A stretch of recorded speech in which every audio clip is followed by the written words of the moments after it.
intéressant, c'est le Bayern Munich avec David Alaba. David Alaba, dont l'agent de joueur, Pini Zahavi, a annoncé qu'il entamerait des discussions avec Chelsea pour une éventuelle signature à partir de 2021, puisque David Alaba et le Bayern de Munich n'ont pas trouvé d'accord pour une prolongation. L'Autrichien demande 20 millions à la signature et 20 millions d'euros annuels. Ce à quoi les dirigeants bavarois Salihamidzic et Uli Hoeneß lui ont répondu: t'es un baiser. Donc pour l'instant, c'est au point mort au niveau des négociations. Ma question, elle est simple, les gars. Quand vous avez David Alaba, qui a tout remporté avec vous, qui a été formé au club, qui est l'un des meilleurs latéraux gauche depuis maintenant une décennie, est-ce que vous le laissez partir? Du moins, faut-il prolonger David Alaba à tout prix? Écoute, j'ai vu 15 moi là sur un article qui est sorti hier Après, entre ça reste 15 et confidentiel. 20. Bien 15 de sûr. 20, ouais. En Ouais. gros, il demande de l'oser. Il demande de l'oseille, ouais. Moi, je me suis amusé à faire un petit truc, c'est que dès lors, j'ai comparé en fait avec ce qui se fait notamment au Bayern de Munich, parce que sa demande sort pas de nulle part. Forcément, le mec a travaillé un peu son truc, tu vois. Faut savoir qu'Hernandez, Alaba, pardon, touche 10 millions annuels à l'heure actuelle. Donc, il est dans le top 75 des joueurs les mieux payés au monde et dans le top 15 des défenseurs les mieux payés au monde. Au Bayern de Munich, à côté de lui, Hernandez, 13,5 millions annuels. Boateng, 12 millions annuels. Neuer, 18 millions. Thomas Müller, 15 millions.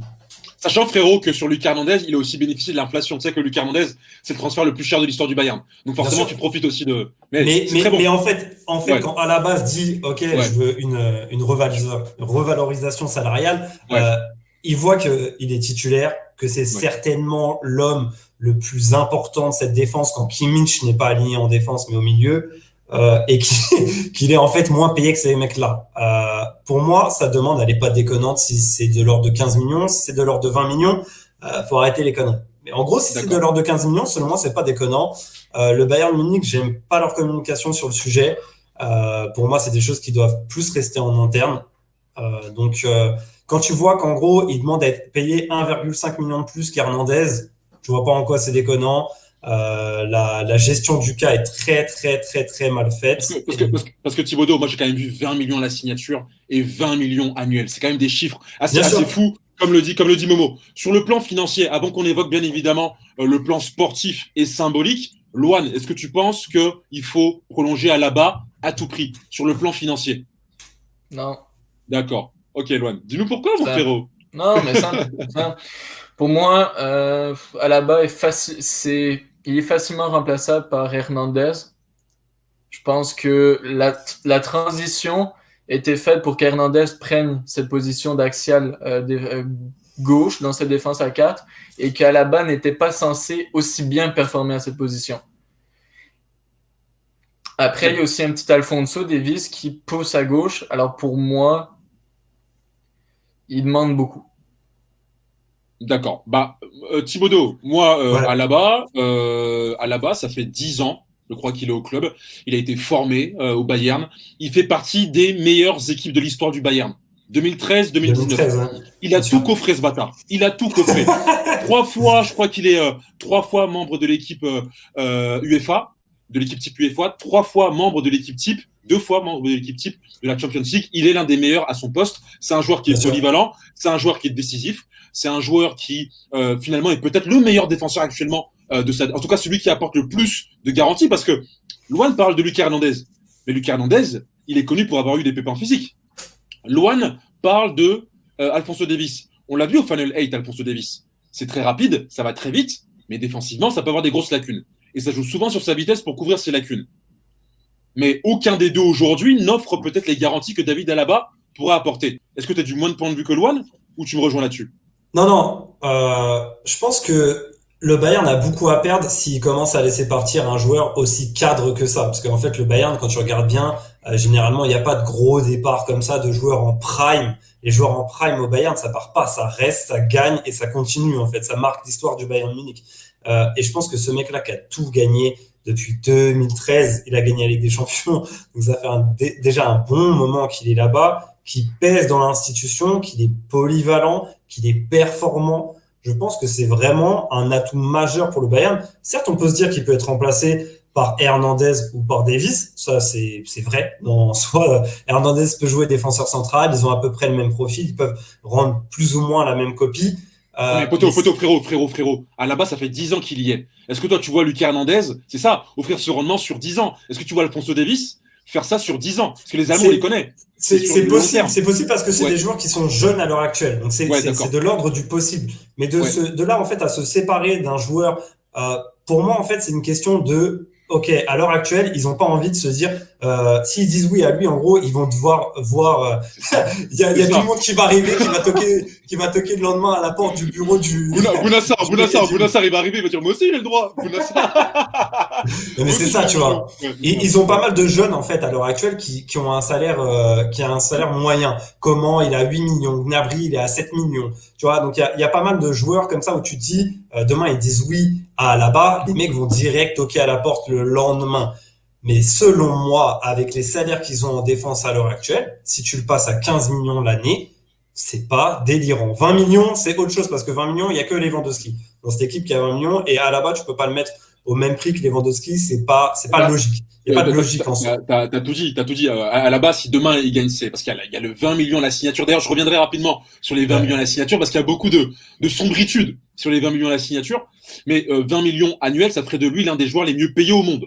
Le défenseur le mieux payé au monde. Et de loin, tu compares avec Van Dijk. Van Dijk, il a 12,5 à Liverpool. Van Dijk à là-bas, je pense que tout le monde s'accordera à dire que l'Hollandais quand même a une marge d'avance sur l'Autrichien, bien qu'il soit décisif.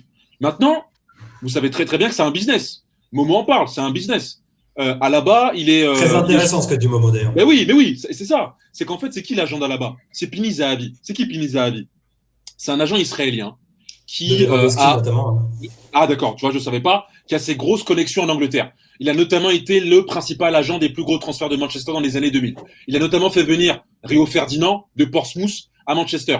C'est lui qui a permis à Roman Abramovich d'acquérir Chelsea. Donc il a ses connexions en Angleterre. Et donc forcément, quand il dit ça, quand il demande à Alaba de vraiment de rester arc-bouté sur 20 millions à la signature, 20 millions annuels, c'est parce qu'il sait qu'Alaba peut avoir des ports de sortie. Et notamment en Angleterre. Et c'est pour ça qu'on a appris donc très récemment que Pini Zahavi voulait justement discuter avec Roman Abramovich, qui est un de ses potes, et avec qui, bien évidemment, il pourra faire passer la pilule. De ouf. C'est aussi le business d'agent. Ouais. Parce que en soi, avec ce que le mec a prouvé, quand tu regardes niveau palmarès, etc., je pense qu'il a vraiment, comme tu dis, une porte de sortie. Et jamais il serait mis aussi campé sur ses positions s'il savait qu'il ne trouverait pas d'échappatoire à ça, financièrement parlant, j'entends. Et je pense qu'il trouvera son compte financièrement parlant. Mais justement, Loan, est-ce que tu penses que c'est du bluff? En gros, c'est faire. En fait, c'est pousser finalement le Bayern à ne pas négocier et donc avoir une porte de sortie et passer pour le mec en fait qui voulait négocier et en fait montrer que le Bayern n'a pas voulu le faire. Donc en gros, mettre la balle dans le camp du Bayern. Ou c'est vraiment finalement Alaba veut partir en fait. Il veut partir et on sait qu'il est très intéressé par le Barça et le Real. C'est vrai que quand tu es autrichien, moi je connais pas beaucoup de grands joueurs autrichiens, mais tu es autrichien. T'as le Barça et le Real qui pourraient te vouloir, franchement, sur le CV, c'est dingue. Je sais pas ce que vous en pensez, les gars. Loan. Moi, je trouve ça bizarre un peu le timing. Je pense qu'il peut, déjà qu'il est titulaire dans cette équipe-là, il a un peu la chance d'être dans un Bayern Munich qui pourrait faire une deuxième Ligue des Champions de suite.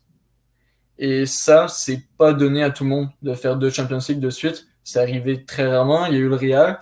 Mais je pense que pour Alaba, c'est aussi de partir les négociations hautes, c'est s'ouvrir des portes et c'est baisser tranquillement. Et je pense qu'il a quand même une idée derrière sa tête, comme quoi peut-être qu'il veut plus rester au Bayern.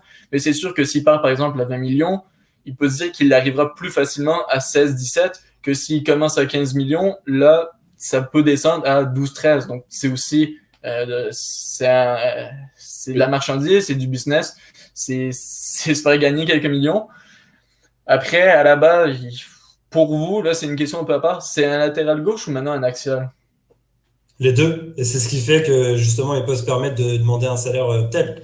Tu vois. Ça fait partie de sa polyvalence. En Autriche, il joue milieu offensif, milieu gauche, etc. Le mec, en fait, à l'heure actuelle, pour moi, il m'a prouvé, par sa carrière à l'heure actuelle, de ce que j'en ai vu, il m'a prouvé qu'il peut jouer latéral gauche dans un top club. Il m'a prouvé qu'il peut jouer défenseur central si il a le bon profil à côté de lui, c'est-à-dire un gaillard, une armoire à glace. d'un bon niveau notamment. D'accord. En tout cas, symboliquement, c'est vrai que ce serait quand même une perte. Après, tu vois, moi, je me disais, ouais, symboliquement, de perdre Alaba, par exemple, de perdre une figure du club, un mec qui a été formé, qui a connu toutes les grandes légendes, les Schweinsteiger, les Ribéry, les Robben, les Lam, le perdre aujourd'hui, ce serait dur. Mais quand tu vois que finalement, il y a déjà Kimmich qui est là, 25 ans, qui, en fait, finalement, va assurer mécaniquement la relève derrière, tu te dis que même si tu perds Alaba, tu gardes quand même cette figure allemande, germanophone, que tu as avec Kimmich, que tu as avec Goretzka. On sait, il y a un article très intéressant de France Football sur le Bayern qui explique justement que les Bavarois font très attention à certains paramètres lorsqu'ils recrutent, et notamment l'âge des joueurs, et que c'est pas pour rien que tu retrouves justement un mec comme Kimmich et Goretzka du même âge aujourd'hui en même temps dans la même équipe. Donc même symboliquement, ils pourraient se permettre finalement de perdre entre guillemets là-bas, parce que derrière ils ont cette garantie d'avoir Goretzka et Kimmich.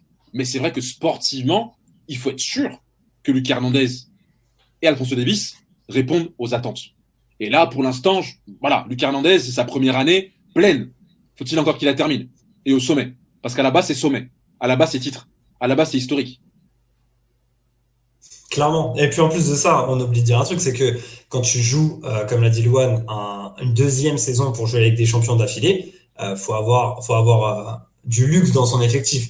Et d'avoir ces trois joueurs-là, donc Davies, Hernandez, Alaba, qui peuvent en gros permuter sur deux postes, c'est du luxe. Et au bout d'un moment, tu dois avoir cette profondeur de banc luxueuse. Donc selon moi, le Bayern doit mettre la main à la poche sur ce dossier-là. Après, pas à tous les prix non plus, hein, j'entends bien, toute proportion gardée.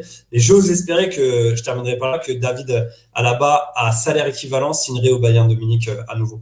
Je pense que c'est ça, et j'espère Tu dans le fond que penses? c'est ça. Tu penses? Je finirai par là. Moi, je pense qu'il joue à. Alors, soit, effectivement, il négocie d'abord à la hausse pour essayer de gratter un peu plus bas. Bien sûr, ouais. Soit, en fait, il veut juste, en fait, niquer les négociations, tout simplement.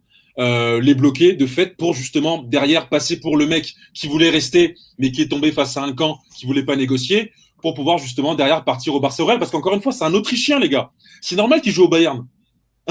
C'est normal. Quand tu es très fort autrichien, tu joues au Bayern. Sabitzer, il est où là? Bon, là maintenant, il est à Leipzig. Mais si demain il continue de réaliser, c'est à côté, c'est normal. Mais qu'un Autrichien arrive à aller au Real et au Barça, c'est une fois tous les 100 ans. C'est vrai, c'est vrai. C'est une fois tous les 100 ans. Et s'il y a bien un joueur autrichien qui peut avoir ce côté galactique, parce que Bankable, la hype sur les réseaux, c'est bien lui. C'est bien lui. On en a parlé là-dedans. Qu'est-ce que t'en penses, Luan? Je te sens pas là-dessus. Ben, j'ai l'impression qu'il n'a jamais eu de problème de communication, je trouve, ce joueur-là. Je trouve qu'il a toujours été assez blanc là-dedans. Et je le verrais mal vouloir un peu gâcher l'image du Bayern Munich, comme quoi c'est eux qui ont un peu tout gâché, cette relation entre le joueur depuis qu'il est tout jeune et tout, pour avoir quelques millions en plus et partir dans un club. Pour moi, à la bas, après, je le connais pas personnellement, c'est vraiment, je me fie un peu à ce qu'il dégage dans les médias. Mais pour moi, je le vois mal faire un peu l'enfant double face qui veut tuer son club formateur qui lui a tout donné et pour au final quelques millions. Je pense que ça serait un joueur qui gagnerait aussi plus alors à l'affirmer comme quoi il veut pour son pays, pour son historique à lui, tenter une nouvelle expérience. Ok.